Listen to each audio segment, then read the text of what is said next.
After reading Intimate Apparel, the most memorable moment for me was when Esther ripped open the quilt and took out the money and gave it to George. It just kind of made me pretty angry, actually, that she knew that he was wasting her money on prostitutes and not being truthful to her, and the ripping of the quilt just kind of symbolized all of her hope just being ripped apart and her dreams being destroyed.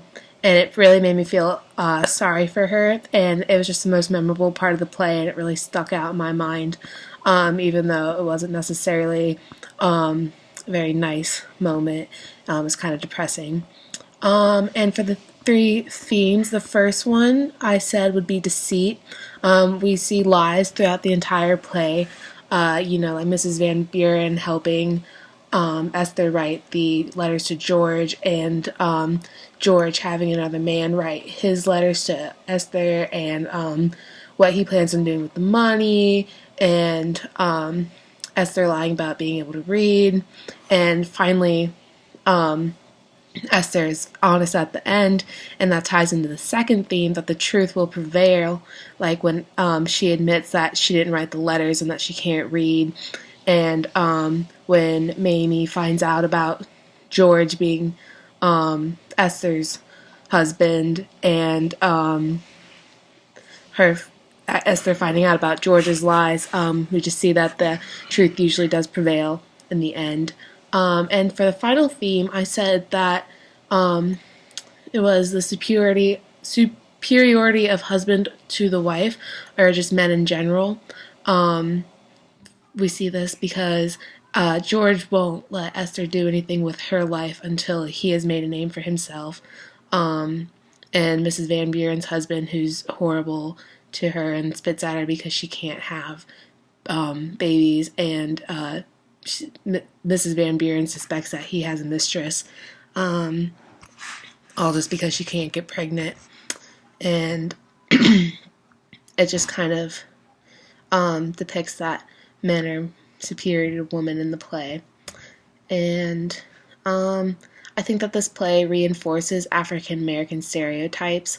Mrs. Dixon acts as like the Mammy character, and George working on the Panama Canal, and Mamie being a prostitute. They all just kind of fit the stereotypes of the time. But in other ways, it sort of resists the stereotypes, like Esther at the end, coming out and becoming a strong, independent African American woman, which is now a stereotype that we see today.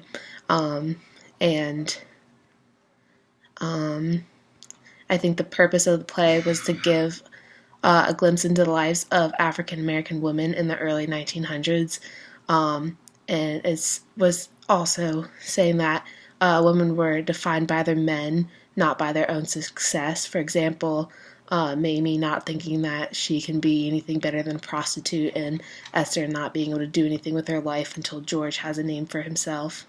And for the fourth question, I think that there are stereotypes that fit every group, and the reason that they perpetuate is because there's a basis of truth in most stereotypes, and the generalization never covers everybody as a particular in a particular group, but there are still individuals that fit, and to overcome them, we just have to accept the differences between people that causes these stereotypes. I know I myself fit many like white girl stereotypes, but because I drink Starbucks and wear Uggs doesn't make me, it doesn't define who I am as a person, and stereotypes don't define people. And understanding that is the first step into overcoming them. And for my two questions, my first one is, why did Esther give the money to George when she knew that he was spending the money on prostitutes, and that she knew that he was lying to him? I was just curious as to why she would do that. And finally, what does this play say about women in general, and what kind of stereotypes do Esther, Mamie, and Mrs. Van Buren and Mrs. Dixon fit into?